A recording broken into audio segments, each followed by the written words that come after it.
सलाम अलैकुम जी। मैं इस वक्त मौजूद हूँ जैकमाबाद ब्रिगेडियर जॉन जैकब के हाउस में, जो इस वक्त ज़ेर इस्तेमाल है डीसी जैकमाबाद। और हम डीसी जैकमाबाद से मौजूदा सूरत हाल पर बात करेंगे। सर, पहले तो आप अपना तारुफ कराएं और अपनी ज़िम्मेदारियाँ हमें बताएं कि आप एज़ा क्या यहाँ पर जैकमाबाद में फ़राइज़ सर अंजाम दे रहे हैं। बिस्मिल्लाहिर्रहमानिर्रहीम। मेरा नाम मोहम्मद यूसुफ शेख है और मैं डिप्टी कमिश्नर जैकबाबाद सिंस अगस्त से मैंने ज्वाइन किया है यहाँ पे डिस्ट्रिक्ट जैकबाबाद में। और ख़ुसूसी तौर पे जो ये रिलीफ़ एंड एमरजेंसीज़ की एक्टिविटीज़ हैं, ये as a deputy commissioner Jacobabad और chairman district disaster management authority के तौर पे भी देख रहा हूँ, जिसके अंदर बहुत सारे जो डिपार्टमेंट्स हैं, municipal services, health and public health, engineering, irrigation, ये सारे आ जाते हैं, जिनको एक कोऑर्डिनेशन लेवल पे हम जो है इकट्ठा करके और ये रिलीफ़ एक्टिविटीज़ करते हैं। अच्छा सर, मैं जैसे कल सुबह यहाँ पर आया, फिर मेरा विज़िट हुआ जैकमाबाद सिविल हॉस्पिटल और फिर जो निजी क्लिनिक है, तकरीबन मेरा ख्याल है जो केस रिपोर्ट हुए वो मैं बता रहा हूँ, जो नहीं रिपोर्ट हुए उनका तो मुझे नहीं पता। तकरीबन 22 से 23 हलाकतें कल तक थी, जिसमें बच्चे और कुछ बड़े बुज़ुर्ग लोग थे। वो कह रहे हैं कि फूड उसकी वजह से, फूड पॉइज़न की वजह से, साफ़ पानी ना मुहैया होने की वजह से, मिस्कीटोज़ का जो यहाँ पर इशू चल रहा है, मलेरिया, टाइफाइड, उसकी वजह से भी हलाकतें हुई। तो आप इसको कैसे देखते हैं?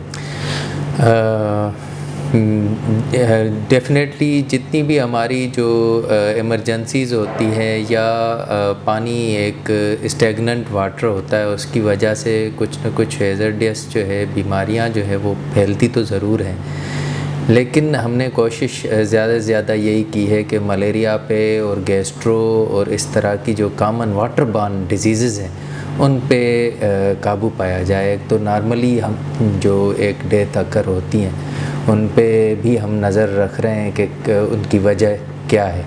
तो असल में हमने डॉक्टर्स की भी एक कमेटी बनाई हुई है जो डेटा कलेक्ट कर रही है कि इनके जो डेथ के कॉमन काजेज़ हैं वो क्या है। अगर हम किसी एरिया से if we are finding out कि कोई ऐसी एरिया है जहाँ पे ज़्यादातर मलेरिया के केसेस आ रहे हैं, तो हम उसमें एक इमरजेंसी बुनियाद पे इक़दामात उठा रहे हैं। और इसी तरह से हमने यूसी वाइज मलेरियल स्प्रे और जो वाटर केमिकल है उसका भी इंतज़ाम किया हुआ है, ताकि जो है किसी भी इस तरह की जो फ्लाइंग इंसेक्ट्स हैं, जिसमें मस्कीटोज़ भी आ जाते हैं, लेकिन अदर फ्लाइंग इंसेक्ट्स हैं जो भी हैज़र्डियस हैं, जो भी बेसिकली पॉइजनस हैं, तो उन पे भी काबू करने के लिए हमने हैंड फॉगिंग मशीन्स जो हैं वो प्रोक्योर कराई हैं, ताकि यूसी लेवल पे, एक इंटरनल विलेजेस लेवल पे हम जाएं और इन बीमारियों पे काबू पाया जाए।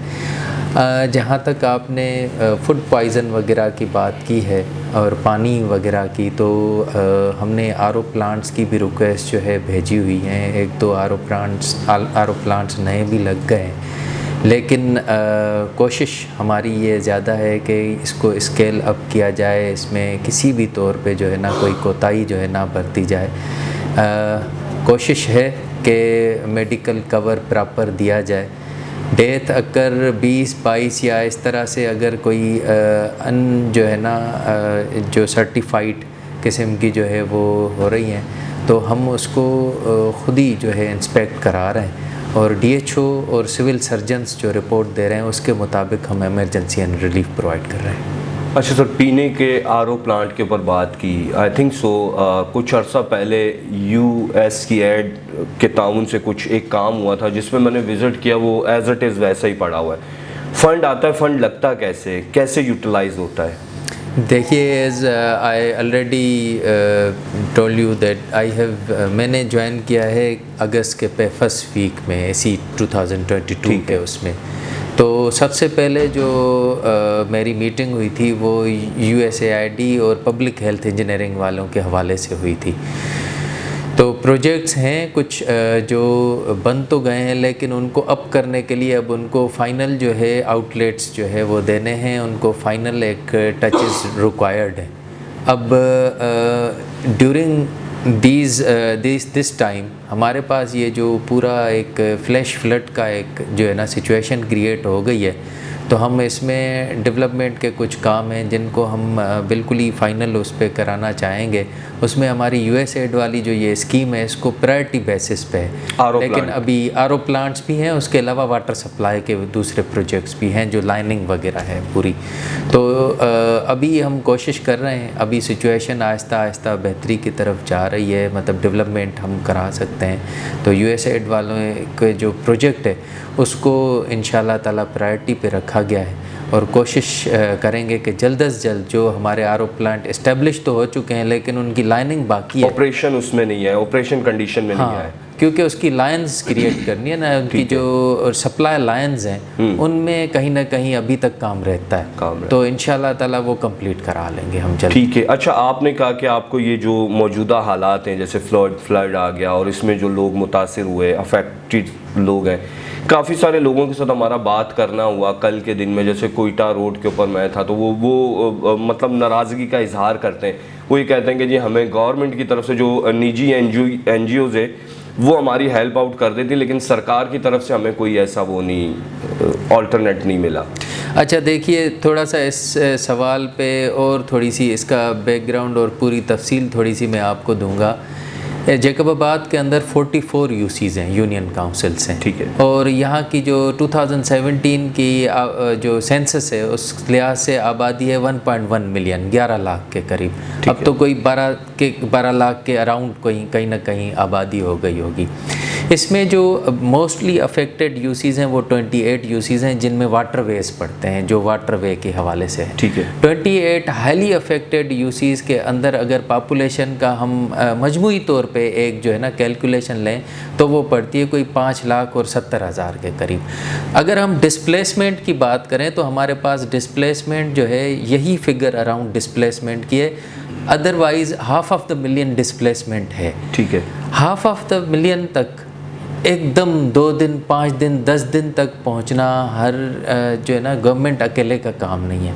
अच्छा, अगर निजी इदारे NGOs वगैरह पहुंच रहे हैं तो वो किसकी जो है ना वो एक रिक्वेस्ट और अप्रूवल के साथ पहुंच रहे हैं, वो भी तो डिस्ट्रिक्ट गवर्नमेंट, डिस्ट्रिक्ट एडमिनिस्ट्रेशन, वो भी गवर्नमेंट की उससे अप्रूवल से पहुंच रहे हैं कि आप इन यूसीज़ को कवर करें, डिस्ट्रिक्ट जो एडमिनिस्ट्रेशन है वो इन यूसीज़ को कवर करे, जो दूसरे NGOs हैं वो इनको करें, उनको हमने डिस्ट्रीब्यूशन करके दी हुई है। अच्छा, जैसे NGO है ये भी एक मतलब गवर्नमेंट है, मींस के सेमी गवर्नमेंट हम इसे कहेंगे, तो हम कह सकते हैं कि वो गवर्नमेंट के अंडर ही काम कर रही होती है, उनको बाईपास नहीं कर सकती। चलें, ये तो चीज़ें मैं समझ गया।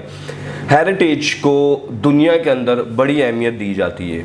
मैंने सुबह विक्टोरिया टावर का विज़िट किया, शायद में भी मुझे नहीं पता कि आप कितना अरसा पहले वहाँ गए, वहाँ की कंडीशन। फिर जॉन जैकब का मैं ग्रेव पर भी गया था कल, वो भी देखा वहाँ की कंडीशन, काम हो रहा है या नहीं हो रहा है या ताख़ीर का शिकार है, आई डोंट नो वो कैसे। तो हेरिटेज को आप किस तरह किस उससे देखते हैं?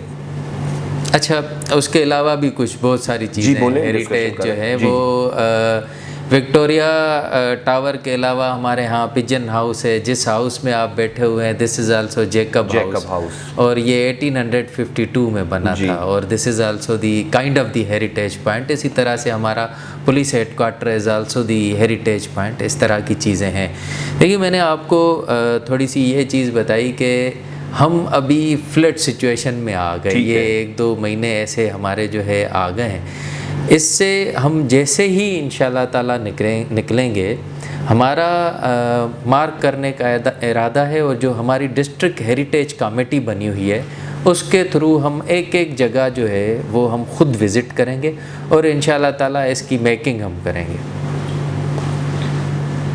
जॉन जैकब के बारे में मैंने पढ़ा, उसका बड़ा किरदार है खानगढ़ से लेकर और जैकमाबाद तक के लिए।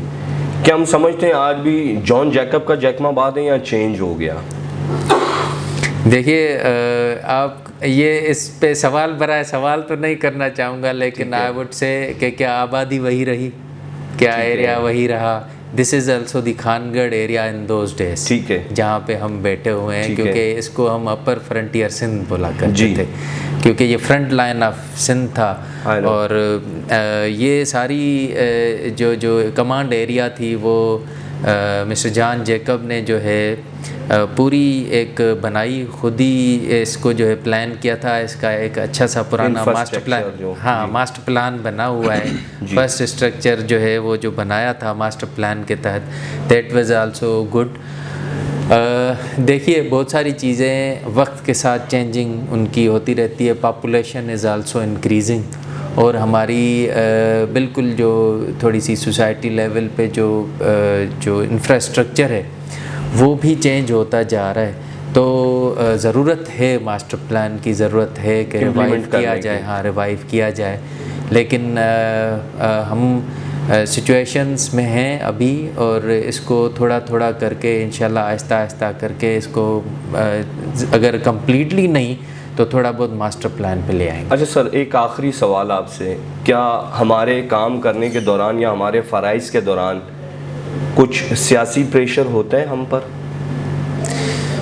देखिए नॉट काइंड ऑफ द मैं कहूँगा कि diplomatic but very honest answer मैं इस पे देना चाह रहा हूँ, और दैट वुड बी आंसर के मैं हमेशा इसको रखता हूँ। आप इंटरप्रेट अगर हम मीडिया वाले सियासी प्रेशर को जो है ना इस लफ्ज़ को करेंगे ना, तो हमारी जो बाहर की जितनी पब्लिक है that would get a very bad impression. ठीक है, इस इम्प्रेशन को बेहतर बनाने की भी ज़रूरत है। हमारे यहाँ अगर स्टेक होल्डर्स, हमारे इदारे और सब मिलके इन इमरजेंसीज़ और रिलीफ में काम नहीं करेंगे तो क्या किसी एक इदारे या क्या किसी एक इंस्टीट्यूशन का काम है कि हम ओवरकम कर सकें इन सिचुएशन में?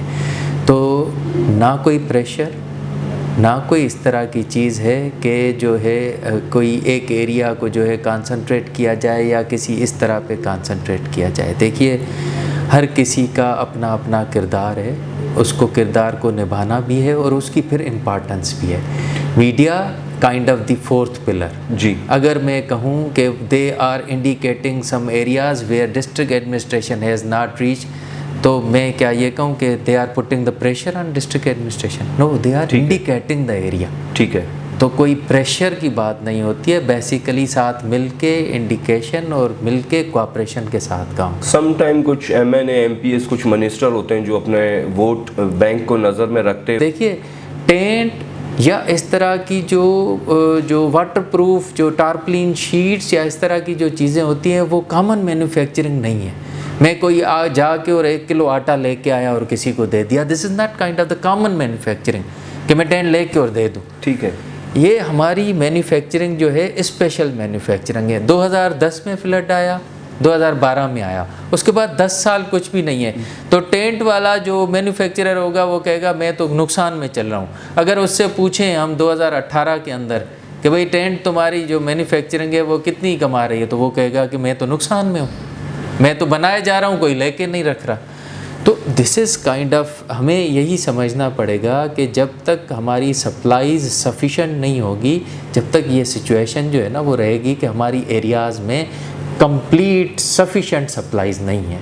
अब हमने इस सिचुएशन से क्या सीखा कि हम जैसे एक रिलीफ फंड होता है पूरी दुनिया में, एक डिजास्टर्स के लिए एक चीज़ें बनाई जाती हैं, वफाक भी उसके साथ ताउन करता है, फिर सूबाई गवर्नमेंट भी करते हैं। तो हमने इससे ये सीखा कि नेक्स्ट टाइम हमने ज़हनी तौर पर तैयार हैं नेक्स्ट के लिए।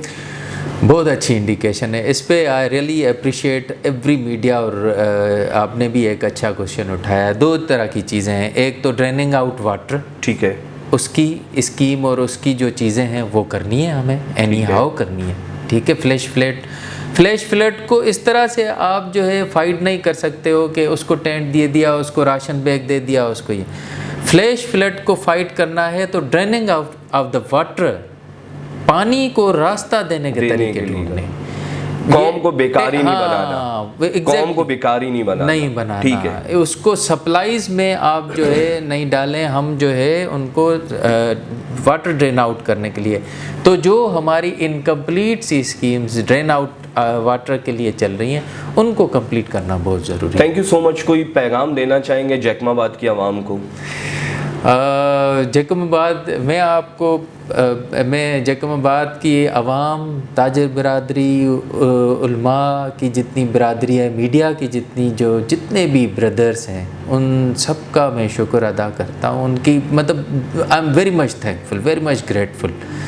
देखिए, सॉफ्ट और हार्ड जितनी भी क्रिटिसिज्म है उसको हमें भी वेलकम करना है, और फिर जब भी हम जो है उनकी इंडिकेशन पे जितने भी हमारे ब्रदर्स हैं, मीडिया और जितने भी दोस्त हैं, उनकी इंडिकेशन पे जब भी हम कोई टास्क कंप्लीट करते हैं तो दे रियली अप्रिशिएट। इस तरह से नहीं रहा कि हम वो कंप्लीट करके आए और उन्होंने कुछ भी ना बोला हो, तो दे रियली फॉलो अप कि अगर डिस्ट्रिक्ट एडमिनिस्ट्रेशन ने तो मैं और इस तवस्सुस से मैं और पैगाम दूंगा कि सब मिल के, ये किसी एक इदारे, किसी एक इंस्टीट्यूशन, किसी फ़र्द वाहिद का काम नहीं है। अगर कहीं पे कोई कह रहा है कि जी यहाँ पे और ज़्यादा और तो इंस्टीट्यूशन आ गए, लेकिन हमारा डिप्टी कमिश्नर या हमारा कोई ऐसा इदारा पर्टिकुलरली जो है वो नहीं पहुँचा, तो मैं पैगाम ये देना चाहूँगा कि जितने इदारे,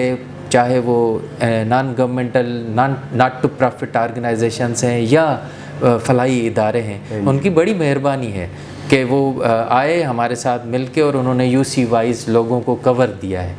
तो ये सारे डिस्ट्रिक्ट एडमिनिस्ट्रेशन के साथ काम कर रहे हैं, उनके अंडर में नहीं, उनके साथ काम कर रहे हैं। वो सिंध गवर्नमेंट की रिक्वेस्ट पे ही आए हैं। अगर देखिए कोई भी यूएन का इदारा या कोई भी इंटरनेशनल बॉडीज़ का इदारा या फिर हमारे जितने लोकल जो हैं फलाही इदारे या फलाही लोग जो हैं, मुखय्यर हजरात जो हैं, वो जब भी आते हैं तो हमेशा डिस्ट्रिक्ट एडमिनिस्ट्रेशन के साथ साथ चलते हैं कि सर बताइए हम कहाँ पे जो है कवर दे दें, आप जहाँ तक नहीं पहुँच पा रहे हो। तो हम जब भी इंडिकेट करते हैं वो बेचारे हमारा साथ दे रहे हैं, और इसी तरह से ही हम इंशाल्लाह इस इमरजेंसी रिलीफ जो काम है उसको भी पाया तकमील तक पहुंचाएंगे। और जो हमारी रह गई हैं स्कीम्स, ये सब मिलके, ये कोई एक एपी सेंटर नहीं है deputy commissioner office, this is the district. यहाँ पे हर इदारा एक एपी सेंटर का काम करता है। उनके यहाँ से जो इंडिकेशन मिलती है फिर हम कोऑर्डिनेशन एक मीटिंग करते हैं, और इसी तरह से ही हम इंशाल्लाह जो स्कीम्स रह गई हैं वाटर ड्रेन आउट के लिए, वो इंशाल्लाह हम कंप्लीट करा के रखेंगे। Thank you so much sir, अपने कीमती वक्त में से टाइम देने का। मैं भी जब तक मैं हूँ तो आपसे राब्ते में रहूँगा, और इंशाल्लाह आई होप कि आप grateful. Most welcome. Thank you.